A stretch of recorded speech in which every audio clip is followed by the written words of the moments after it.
So today I am interviewing one of my business partner, Mr. Kashif Qureshi. He's a real estate tycoon in Dubai, जो Dubai की सारी investments और real estate संभालते हैं. इनसे थोड़ा सा पूछेंगे जो लोग रियल एस्टेट में इन्वेस्टमेंट करना चाहते हैं पाकिस्तानी दुबई के अंदर, और क्योंकि दुबई इस वक्त बहुत एक बड़े बूम के ऊपर है, तो उसको बताएंगे, थोड़ा समझाएंगे कि एज एन इन्वेस्टर वो किस तरह से दुबई में इन्वेस्टमेंट कर सकता है, क्या बेनिफिट मिल सकते हैं. तो काशिफ भाई, माई फर्स्ट क्वेश्चन इज़ कि आप ये बताएं, जो लोग दुबई में एज एन स्टार्टिंग इन्वेस्टमेंट करना चाह रहे हैं, व्हाट्स द मिनिमम इन्वेस्टमेंट वो क्या कर सकते हैं, ठीक है, और मुझे बताएं कि उसके ऊपर क्या बेनिफिट्स हम ले सकते हैं. Okay, so Ali, so right now there is a very good opportunity for the first buyer, those who are looking to invest over here in Dubai. So there's a very minimum budget, so they can easily buy a studio apartment for, you can say that 600,000 dirhams, so which equals to 4 crore 80 lakh Pakistani rupees. तो 4 करोड़ 80 लाख के अंदर एक बेहतरीन best option है आपका investment का, जिसमें आपको एक अच्छा पेमेंट प्लान डेवलपर से डायरेक्टली थ्रू मिलता है, वेयर यू मतलब not get the mortgage side, you don't have to go for the mortgage side, because the whatever the banks will give you a long time frame to pay in instalment directly to the developer through banks. So वही options आपको developers provide करते हैं in terms of payment plan के. सही है. Example, if there is a payment plan for 65-35, so 65 you have to pay in a construction period of 3 years. Remaining, when your property is handed over, जब आपको की handover होती है, तो उस वक्त का जो आपका रिमेनिंग 35% है, वो आप पे करेंगे एज अ पोस्ट हैंडओवर 3 साल का. तो आप 3 साल पहले आपने ड्यूरिंग कंस्ट्रक्शन दिए और 3 साल फिर 3 साल आपको जो भी आपका रिमेनिंग होगा, अगर वो 40% है 35%, तो वो आपको suddenly immediately with in 2 months नहीं पे करना. उसके लिए डेवलपर्स आपको दोबारा से 3 साल का पेमेंट प्लान देते हैं.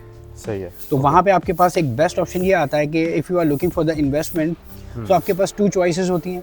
या तो आप अपनी प्रॉपर्टी को फ्लिप आउट करते हैं at the time of handover, जो भी एक अच्छा अप्रिसिएशन आता है, आप अपनी प्रॉपर्टी को फ्लिप करके दूसरी प्रॉपर्टी की तरफ जाते हैं अप्रिसिएशन गेन करके. सेकंड ऑप्शन होता है कि आप अपनी प्रॉपर्टी को रेंटेड आउट करते हैं. ओके. वहाँ आपके पास सबसे बेस्ट ऑप्शन है कि आपको डेवलपर ने दिया एक installment payment plan post handover, आपने प्रॉपर्टी रेंटेड आउट किया और उसका एक अच्छा मोर देन 50% आप उसके अपनी रेंटल EMI से कवर कर लेते हैं.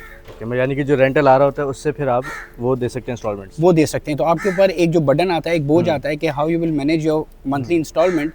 सो more than 50% you are getting from your rentals. ठीक है. आप कह रहे हैं मिनिमम जो है, अगर कोई इन्वेस्टमेंट करना चाहता है तो 4 करोड़ 80 लाख रुपए से यहाँ पर दुबई में इन्वेस्टमेंट कर सकते हैं. वो भी एक साथ नहीं देना है, विद 6 ईयर्स, मतलब अच्छा खासा पेमेंट प्लान मिल जाता है. और वो भी एक अच्छे वेल नाउन डेवलपर्स के साथ. मतलब इस तरीके से मैं नहीं कहूँगा कि वो छोटे डेवलपर्स होंगे, वो बहुत सारे मल्टीपल अच्छे मास्टर डेवलपर्स के अंदर शामिल होते हैं, और जिनमें एरियाज भी जो हाई डिमांड एरियाज हैं, जहाँ पर आपका रेंटल या एप्रिसिएशन जो है उस पर किसी किस्म का कोई स्टॉप नहीं है कि आज उसकी मार्केट अच्छी है, कल उसकी मार्केट अच्छी नहीं होगी. वो एरियाज हैं जो हमेशा हाई डिमांड में रहते हैं, जिनका टारगेट मार्केट जो है वो सिर्फ कोई एक प्रोफाइल कैटेगरीज पे नहीं है. तो इजीली वो हर किसी के बजट में आते हैं, प्राइजेस वाइज हो या रेंटल वाइज. फॉर एग्जांपल, मैं आज की डेट में आपके साथ इन्वेस्टमेंट करता हूँ, और आप मुझे बताएं कि उसके ऊपर क्या ROI हम एक्सपेक्ट कर सकते हैं, ठीक है, कितना रिटर्न मुझे मिलेगा, उसके ऊपर ये बताएं. ROI ये डिपेंड करता है, वही मैंने आपको बात की कि developer first thing, second thing is location.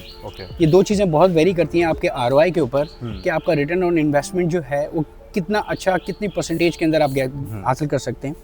तो नॉर्मली अगर मैं आपको कहूँगा तो 7 to 9% आपका ROI you can generate easily with the good developer. 7 to 8% annually है ये एनुअली है. अच्छा. अगर मैं मिसाल के तौर पे अगर आपको एक चीज़ बताता हूँ कि फॉर एग्जांपल आज मैं इन्वेस्टमेंट करता हूँ तो 7 to 8% मुझे रेंटल मिलेगा. रेंटल, हाँ. ये रेंटल आप बता रहे हैं या फिर एक पूरी एप्रिसिएशन जो इसको मिलेगी? नहीं, पूरा एप्रिसिएशन की बात नहीं कर रहा मैं इस वक्त, बात कर रहा हूँ सिर्फ ROI की, कि जो भी आप रेंटेड आउट अपनी प्रॉपर्टी को करते हैं, जो भी करंट मार्केट होती है, कि फॉर एग्जांपल अगर आज की डेट में अगर हम मार्केट देखते हैं तो किसी स्टूडियो अपार्टमेंट की अगर 40,000 आपको पर एनम रेंटल आ रहा है, 100% जब आपका प्रॉपर्टी रेडी होती है आफ्टर 3 years, तो 40,000 रेंट जो है वो आपका सेम नहीं रहेगा.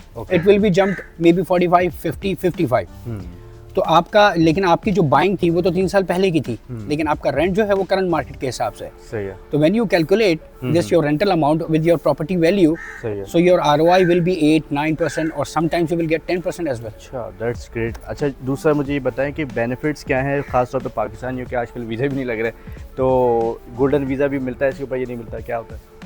Right now, the best option for Pakistanis, because there are some certain criteria which announced by the government of Dubai सही है। and is affiliated with the land department, because everything जो related property है तो वहाँ पे policies जो हैं land department of Dubai, so they introduce very good opportunities for Pakistanis as well, because और उसकी categories इस तरीके से उन्होंने define की है कि any property equal to 750 and more than 750 you will get a 2 years residence visa, अच्छा, that's great. and you can sponsor your family as well.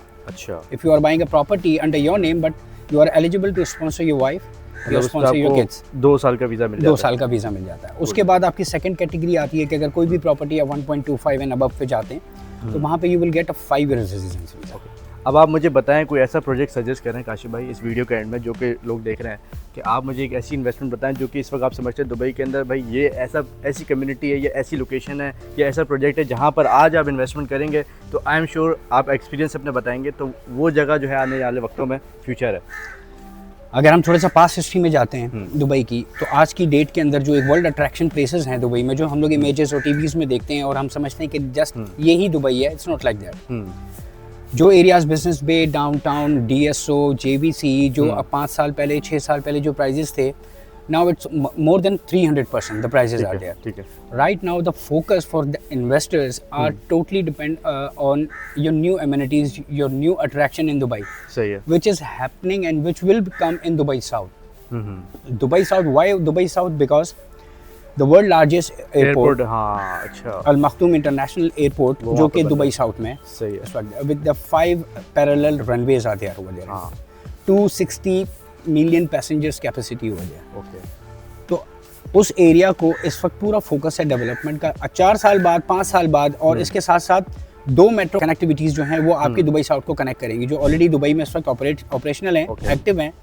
Now उनका एक्सटेंशन जो है वो आपका पूरा दुबई साउथ से कनेक्ट करेगा। तो आपका ट्रांसपोर्टेशन का सबसे बड़ा कि there is buses, taxis always there in Dubai, but for the metro connectivity वो आपको वहाँ पे भी वो फैसिलिटी दे रहे हैं।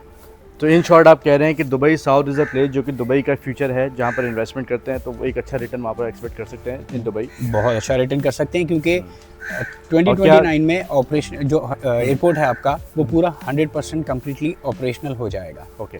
तो और यहाँ पे जितनी भी प्रॉपर्टीज़ हैं दुबई साउथ में, उन सब का कंस्ट्रक्शन टाइम फ्रेम जो है वो 3 साल का है। अच्छा। तो 2028 में जब आपकी प्रॉपर्टी हैंड ओवर होती है, उसी के साथ साथ वहाँ पे डिफरेंट मास्टर गेटेड कम्युनिटीज़ या डिफरेंट प्रोजेक्ट्स जो हैं वो भी साथ आपके कंस्ट्रक्ट और हैंड ओवर पोजीशन पे होंगे। तो जब आपके एक साथ काफ़ी जगह हैं अंडर कंस्ट्रक्शन से लेके जो हैंड ओवर की पोजीशन पर आएंगी, तो 100% डिमांड जो है वो आपकी इंक्रीज़ होगी। और वहाँ पे एडवांटेजेस आपको सबसे नज़दीक में आपको एक्सपो 2020, इस तरह के डिफरेंट, जहाँ पे एक्सपो 2020 हुआ था, नाउ इट्स एक्सपो सिटी, तो वहाँ पे सबसे बड़ा trade centre.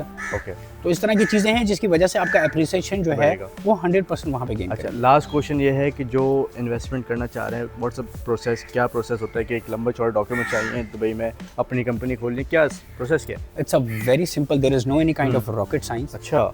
If you want to buy any apartment, if you want to buy a townhouse, villas, whatever kind of categories you want to buy over there, it's a very simple documentation. You have to provide your passport copy, okay. your ID card copy, that's it. अच्छा, यानी कि जो लोग देख रहे हैं इस video के ऊपर, only they can contact me on my WhatsApp, तो हम आपको काशिफ भाई से कनेक्ट करा के, and you only have to send your document like passport, ठीक है ना, और आपको जो फंड्स ट्रांसफ़र करने हैं दुबई के अंदर, सिक्योरिटी आपके जो पूरा एस्क्रो अकाउंट बने हुए होते हैं, तो उसके अंदर पैसे भेजेंगे तो your apartment will be booked और unit will be booked. Unit will be booked. Thank you so much Kashif भाई। Welcome. Thank you, Ali. Thank you, Ali. Make sure to subscribe the channel. Thank you.